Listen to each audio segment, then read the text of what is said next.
Grammar Girl here. I'm Mignon Fogarty, your friendly guide to the English language. We talk about writing, history, rules, and other cool stuff. This week, I have two cool segments about the letter H. It's more interesting than you think. And we're now live with Grammarpalooza, the new way you can directly support my work and get text messages from me. I'm sending fun language facts you want to share with your friends, behind-the-scenes glimpses into how I make the show, and a convenient link to the podcast and transcript. The first 2 weeks are free, and you can sign up at joinsubtext.com/grammar. That's joinsubtext.com/grammar. It's in the show notes, and I'll put it in my email newsletter and on my social channels too. And now, on to the show. Here's a listener question. Hi, Grammar Girl. I have a question. It's about the letter H and how it gets pronounced. Sometimes people drop the letter H, like when they say human, they say it human. Sometimes they especially emphasize the letter H, like the word what, they would say as hwhat. What's up with that, and what's the correct way to do it? Thanks. Thanks for the question. Well, I have had this next segment from the conversation on my radar for a while and decided to move it up because although it's about whether we should call the letter H or haitch, it also talks about why people drop the H sound at the beginning of words. It's written by Kate Burridge and Catherine McBride, who, as you will be able to tell, are from outside the United States. Like Dr. Seuss's Star Belly Sneetches and Plain Belly Sneetches, there are two types of creatures: haitchers with H on their eighth letter name, and aitchers with none upon theirs. And as Dr. Seuss might say, that H isn't so big, it's really so small, you might think such a thing wouldn't matter at all. But it does. The tiny H on the letter name H divides the nation. The pronunciation has become something of a social password, a spoken shibboleth distinguishing in-groupers from out-groupers. Those with social clout set the standards for what's in and what's out. No H has the stamp of approval. In Seussian terms, the best kind of people are people without. Shibboleths die hard. The opprobrium attached to the H pronunciation probably derives from its long association with Irish Catholic education. There's no real evidence for this, mind, as Sue Butler points out, but never let facts get in the way of a good shibboleth. H'ers' reactions are often visceral. Someone once reported to us that an encounter with H is like an encounter with fire ants. We've no doubt that psychophysiological testing would show that H can raise goosebumps. Linguistic pinpricks are established early on in the acquisition process. Don't say H. And they arouse emotions like other childhood reprimands, including swear words. The story of the weakly articulated H is murkily entwined with the story of its name. Long gone from Old English words like ring, ring, Haneka, neck, and hlued, loud, it would have disappeared entirely if writing hadn't thrown out a life jacket. It was once usual for speakers to drop aspirates at the beginning of words. In fact, up until the 1700s, it was fashionable to do so. But a spelling-obsessed 18th century stigmatized the loss of many consonants, including H. R-less pronunciations of arm and car, and ka, might have snuck under the radar, but H dropping fell well and truly from grace. In 1873, Thomas Lawrence Kington Oliphant wrote about this revolting habit in his chapter Good and Bad English, advising, quote, "Few things will the English youth find in afterlife more profitable than the right use of the aforesaid letter," unquote. And so, the English youth restored H to words like hat, and even at the start of many French words like humble, which had entered English H-less. The Romans pronounced their H's, but the French dropped theirs. Spellers who weren't quite sure whether or not to include H added a few extras along the way. Umble pie, a pie made from entrails called umbles, turned into humble pie. There's an ironic wrinkle to this story. The name H might be a sign of high education in some circles, but is itself an example of H-dropping. Deriving from medieval French ash or axe, hatchet and hashtag are relatives, it also arrived in England H-less, like umble and herb. It's a curious letter name, being, as the Oxford English Dictionary describes, so remote from any connection with the sound. In fact, there's solid evidence supporting haitch as the better option. To understand why, we need to appreciate the primacy of initial letter sounds in words. English speakers find it easiest to attest to and manipulate the beginning sounds of words. For example, it's easier for us, orally that is, by sound, not spelling, to take away the B sound in beat to make it eat, or to replace the B with a P to make it peat, than it is to take away the T sound in beat to make it bee, or to replace the K to make it beak. It's more natural for us to focus on initial sounds, especially for children. We often make use of alliteration in names and tongue twisters. Dr. Seuss, think Aunt Annie's Alligator or The Butter Battle Book. Walt Disney, such as Donald Duck and Mickey Mouse. And J.K. Rowling, Godric Gryffindor, Helga Hufflepuff, Rowena Ravenclaw, and Salazar Slytherin. All those authors capitalized on this phenomenon. Tongue twisters highlight the special quality of alliteration for learning as well. Who can forget Peter Piper and his pickled peppers, Silly Sally and her sheep, or Betty Botter and her butter? Many letters of the alphabet are phonetically iconic. Their names represent the sound they make. In places where letter names are learned before letter sounds, such as Australia and the US, these letter names can facilitate children in learning letter sounds and ultimately word reading. The letter sounds that are easiest to remember are those that begin with their corresponding letter, such as B, D, J, K, P, or T. Research shows it's more difficult to learn sounds made by letters that end with their letter sound, such as F, L, and M. Those that have no correspondences to the letter sounds are the most difficult. Logically, W should make the D sound, or change its name to Wubblewoo. Whatever your visceral reaction to pronouncing H one way or the other, H has definite benefits for letter sound learning. So it's not surprising it's taking off in some parts of the English-speaking world. When the letter H is pronounced beginning with the letter sound it makes, children have an easier time learning its correspondence as they learn to read. Dr. Seuss implicitly understood this. We suggest that a follow-up primer for young readers will one day include Horton hearing a haitch.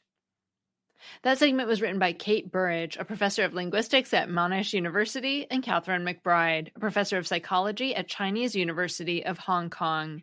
It originally appeared on The Conversation and appears here through a Creative Commons license. And if you're interested in where we get the name shibboleth for a word that shows someone is part of a group, I covered that back in 2021 in episode 852. Finally, thank you for the question, and you may have noticed that the segment didn't answer your question exactly about why people sometimes pronounce the word what like it has an H at the beginning, like hwhat. So I have more about that.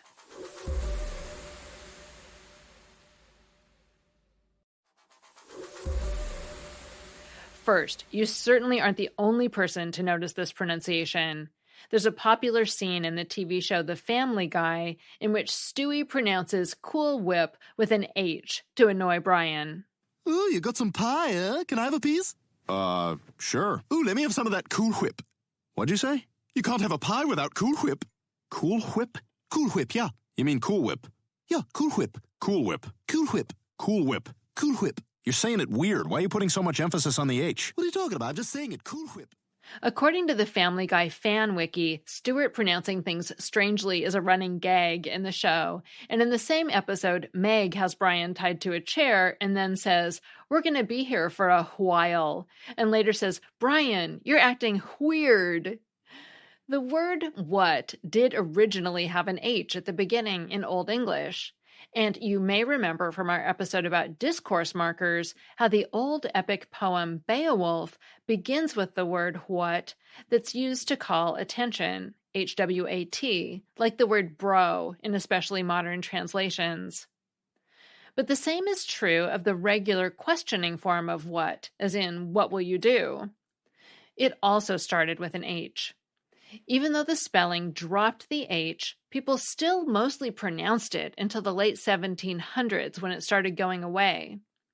Linguists call this dropping of formerly pronounced H's the wine-whine merger, wine, W-I-N-E, and whine, W-H-I-N-E, because when people stop pronouncing the H, these two words sound the same. They've merged. But the merger wasn't complete. The WH pronunciations still exist in some regions, like Scotland and part of Ireland, and among white speakers in the southern, especially southeastern United States, with pockets elsewhere. I got really excited when I found a cool 150-page master's dissertation all about the wine-whine merger by Keiko Bridwell from the University of South Carolina. It had an extensive background section and included a small study that found people who use the H pronunciation in the South are most likely to be older, to be rural residents, to be people who didn't attend any more school after high school, and to be men. It seems that hwhat pronunciation is pretty widely viewed as old-fashioned, and there was a pretty big cutoff where people who were born before 1960 or so were much more likely to use the WH pronunciation than people born after.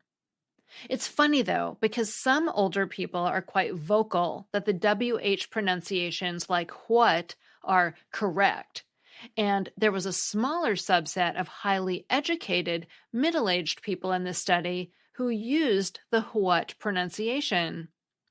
Historically in the United States, in the 1940s, people viewed as cultured speakers were more likely to use the WH pronunciation. So for some people, it seems they may have internalized the idea that the hwhat pronunciation has higher status, and they use it because they're trying to show that they're correct or well-educated. And some people do describe the pronunciation as sounding pretentious, which is very unusual. It's not common at all to have a pronunciation that is largely associated with rural, less educated Southern people, and that is also thought of in some cases as pretentious.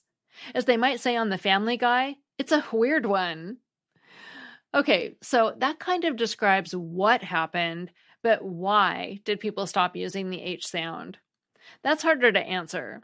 Often change happens because the new pronunciation is easier to say, but the Bridwell thesis had this fascinating bit about function words and how people can change the way they pronounce them without even realizing it. Remember, function words are things that don't carry a lot of meaning, like prepositions and articles, as opposed to content words that carry a lot of meaning, like tree and confetti. And for the purposes of this study, they called what a function word. So it says the pronunciations of function words can change in any context without losing meaning. Quote, as an extreme example, the phrase, "what are you doing?" can be reduced to "cha-doin" without confusing the listener, unquote. And this is where it gets fun. After they explained the purpose of the study, several participants expressed surprise that they didn't always use the WH pronunciation. They thought they did. And they were also surprised that people around them were using it less than in past years. They didn't even notice that people weren't pronouncing it that way anymore. So that was probably more than you ever thought there was to know about the letter H. But thanks for the question, because it turned out to be really interesting. Finally, I have a Familect story from Susan. As you'll be able to tell from the intro, this came in a while ago. I've been getting the shows written and produced earlier than normal lately, which makes everyone's life easier on the team, but then sometimes by the time I get calls into the show, they reference things in the past. Still, it's a great story. Hi, Grammar Girl. This is Susan in Washington State.